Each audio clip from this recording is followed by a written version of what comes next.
Hey guys, how's it going? So I'm going to bring you a little gear opening, gear review. Today it's going to be the Plano Atlas tackle bag. This guy's new for 2021.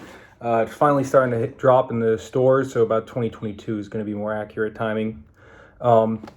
With the Plano, you get 3 tackle boxes. I want to say they're 3,700 Plano boxes. It's just the bag. There's nothing kind of crazy. There's no real gimmicks with it. Some bags will come out with, a solar charger or completely waterproof or something like that. This is just a pretty, revolutionary bag for the market in general. So with the bag, like I said, 3,700 size boxes are these size. The common large box for Plano bags is what a 3,700 is. So these are a little different. The boxes that it comes with, they're not common. They definitely threw me off when I saw them. But I think they're pretty cool, and I'll go into that too. But just to start out with, I'll show you what the bag looks like. I needed a tackle bag really bad. The wife was going to get me one, and another family member got me one for Christmas, so it's an awesome Christmas gift. But I'll break it down for you guys.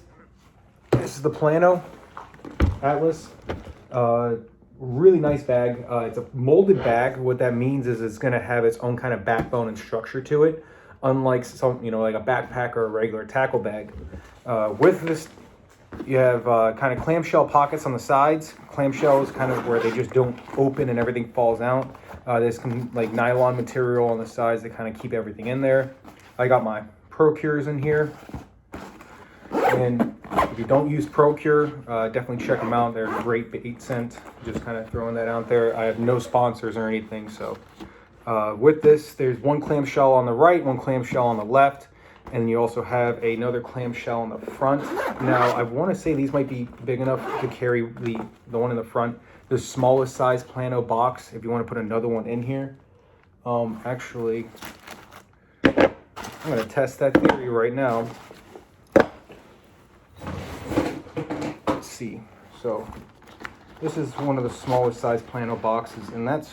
If I didn't have all my Subikis in there, that would definitely fit. So yeah, you could fit the smallest size one of the smallest size Plano boxes inside of there. But as you can see here, there's a pouch. I keep a couple bobbers in there, just some Subiki rigs and my leader inside of this one. Try and get you guys a good angle of this. So that's right there. Zip it back up. The zippers are actually really nice on this. Definitely stronger than most of the other bags, like the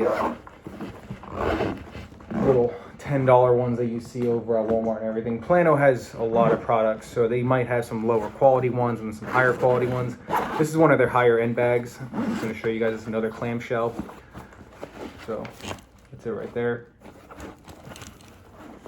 I actually think Plano did a really good job with this. Having a molded bag is a little bit different. I know Plano teamed up with KVD to make a bag that was similar to this, but it wasn't exactly the same. And this guy just finally came out. And then there's also a pouch on the top to hold everything. So try and give you guys a really good view of the insides. It's very large, a lot of space on the insides. There is no other access to the inside of the bag other than from the top. So that is something that I was hoping they would have put like maybe a side pouch access or something like that, but stuff ended up falling out. So it was very smart from the dude to end up just kind of making it through the top. There's honestly a lot of space in these bags. Like I kind of blew my mind when I was just looking at something this size, being able to hold, 3 large tackle boxes. I could fit a small box on the inside. I could fit a small box on the outside now that I know that. And then I also have enough storage for at least 10 bags of, Caltails and Zoom Flukes and whatever I want to throw in here. I got plenty of room for all that. There's a couple gimmicks on here that are, I think might be useful, but not 100% useful. One of them is there's a magnet on top, and they call it their drop zone. The drop zone is pretty different. Here, I got a big spoon right here. I'll show you. It's just a big magnet to hold everything so it doesn't fall off. Nothing really crazy. I think that might be nice to, like, say you end up dropping your lure on there and all of a sudden you hook up with another fish before you get to put it away.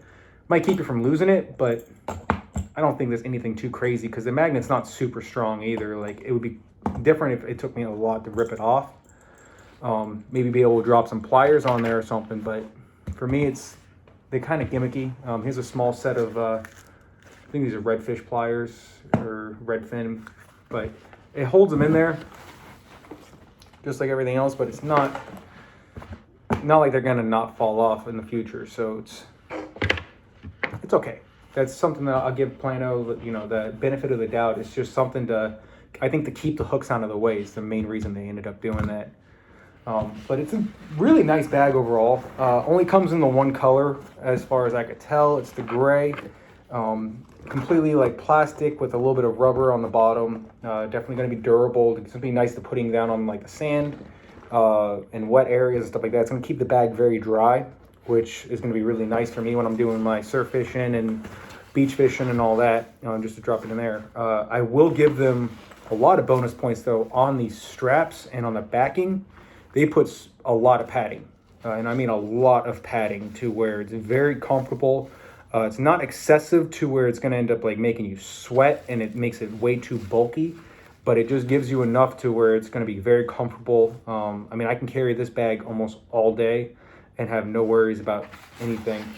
Just, it doesn't feel like it's digging in my shoulders at all like I used when I carry my backpack and I just throw everything in there.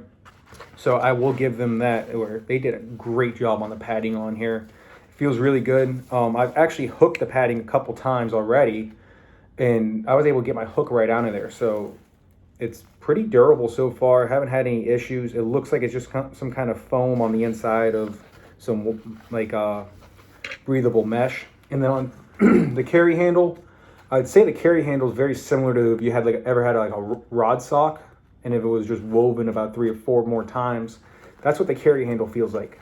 Just very strong, kind of like plasticky nylon feel. It's just a really nice carry handle on here. The bag overall, I think is really nice. What's it say here? So yeah, you have the 3700s with the drop zone. It's just talking about a couple of their different gimmicks and what comes with the bag and all that stuff. So durable EVA construction, patent pending magnetic drop zone lock lures and pliers on lid, heavy duty waterproof molded base. So a couple things. The bag's retailing for about $199 right now. It's a little pricey. First expensive tackle bag I've ever bought. Usually it's been backpacks and maybe like a $50, $40 bag. I would say at a $200 price point, I think they should have put a little bit more into this. Definitely not just hand out, like with their top of the line bag, you expect to see top of the line boxes in there, different accessories they might be able to include with it. I mean, give us a set of pliers and some other stuff with it for almost $200. And once you're done with taxes, you're looking at $220. So with the boxes themselves, these are the 3700 size. So it's a common size box that you see almost anywhere else. There we go. That's probably a better angle for you to see how I have mine set up. So I have a whole bunch of different Mirrodines in here that work for me. Got a couple of Yozuri subsurface, another Mirrodine XL, all my top waters, and then I got my X-Wraps and Yozuri subsurface. So with these guys, I do like this tackle box in certain ways, and I don't like it in others. So with this side right here on the bottom, because this is where the locks go, so I'm going to call it the bottom, you have very large sections. And I mean extremely large. Like, you can shrink these down, but the smallest you're going to get is these two on the sides. And even then, you can fit probably 5 lures. I like pretty much breaking it down to being 1 lure a piece, so I know exactly what I have and what I'm working with. And then you also have this very large section right here, which you can break down again. I left it a little bit, I left it large because I want to keep my big topwater in there, and this is going to be for crevalle jacks and bigger tarpons, so, or even smaller tarpons, whatever wants to hit it. But so I left this bigger section for that. It's a good little section. I'm going to pretty much show you my next setup. Like, this is exactly the reason why I don't like it though. So on this box right here, this is my live tackle box. I have all my weights, swivels, hooks, pretty much everything in here. And then I have an NLB in right here because I didn't, have any space in this one for them. So the reason I don't like it is, once again, because you have these giant sections in here that you can't break up to be any smaller. So with that, it's, you know, sometimes you don't have, you know, you don't need them. You don't need that giant section. You need those nice little small sections. And that's why you see this almost completely empty, because it's, I was trying to set this up as my only live tackle box, you know, my live baiting one. And, you know, I don't have anything big enough to fit in these big sections unless I go get some, you know, 12-aught hooks or something to throw in there. So it's a little bit different. Also, the fact that you still have to break apart the plastic pieces to fit inside in between them. I don't like that. Honestly, for the price, they should have a laser that completely just cuts them right in half or melts them, and that way you can just have them to slide right in. And by that, I mean the dividers in between the boxes. So Plano, I mean, if you're watching this, you guys should definitely be cutting these for us to make it nice and easy, because the way I had to do it is once you snap them, the plastic would get stuck on it. So you had to end up taking some kitchen shears, or if you have any, you know, scissors, you had to end up cutting the plastic off to fit them in there. So it was a real, you know, it's just tedious. And when you're spending $200 on a tackle bag, you think it's something that should be done. But so another way I'll show you, this is the third box. So it comes with 3 of them. I'll show you from the bottom because it seems to be breaking the light better. Here, this is better. So I end up having my cowtails, my jig heads, my DOA shrimps, a couple top waters, DOAs that I hardly ever use, and then I got my pompano jigs, spoons, a little bit of everything in here. So I will say I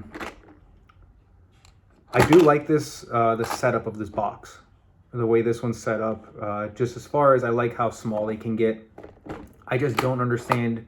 They could have put a whole nother row in here, and I could end up putting all the, you know, Muridians that I can't fit, or my Savage shrimps that I can't fit in there.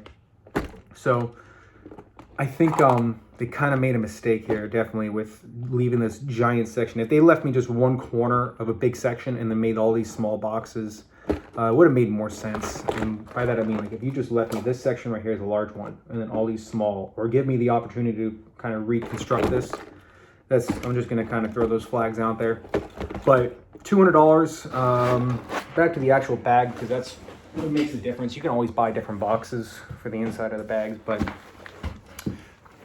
the bag itself, let me see if I can end up breaking this down so you can push it back. There we go. So with the bag, very nice bag overall. I think Plano did a great job with constructing the bag and designing it. I don't see a lot of issues. The tie down points, I'm not sure on these. People tell me you can put your rods through them and hold your rods up while you're tying lures in the water. Like I said, I wouldn't chance it. I don't want to drop my reels in the water. I already did once, and it's, you know, I don't like risking it. But overall, nice bag. Price, a little too much. I would say about $150 would be the max this bag should probably sell for. $200 is definitely too much. They should be giving us the waterproof boxes for $200 without a doubt. And I would probably say also on top of that, they should have probably designed these clamshells a little bit differently. I would have liked to see a couple of ways for them to separate this. It's a very large pocket. They could have definitely divided this into like 2 or 3 different slots, and you know, so it just kind of seems like they really rushed the bag, rushed everything. I know there's a supply chain issue, so they probably did that because, you know, they tried to do the best they could with what they had. But I would probably say for this price on this bag, yeah, too much. I would also say there is no way to really keep like your unboxed lures from falling out and stuff like that. So like I had a couple of these on those clamshells. Since they don't really have anything to grab on, same thing with my Procure, they ended up just falling out. Just because the clamshells, they opened up so much. They do hold in pretty well. I'll say like the larger bottle of Procure, but for instance, I'll show you just real quick. When you open it up, you can see how everything's just kind of falling out. There's this gap right here. This is what I mean. So you have this on the bottom, And when you're kind of jostling and it's not zipped up all the way, stuff got pushed out from underneath there, and it's kind of a larger bottle, but it kind of just pushed out from here and pushed out through the bottom. So notice that one of them fell out, so it got like that. So I think they could have done a little bit better job designing it. Overall, I'd probably give the bag like an 8 out of 10. Not blown away by it. It is a great bag. It's going to be really durable. Best bag I've ever owned. But I think for $200 they should have put a little bit more into it and given us a little bit more for our money. But that's the unboxing and a slight gear review of the Plano Atlas. You guys have a great day and keep fishing.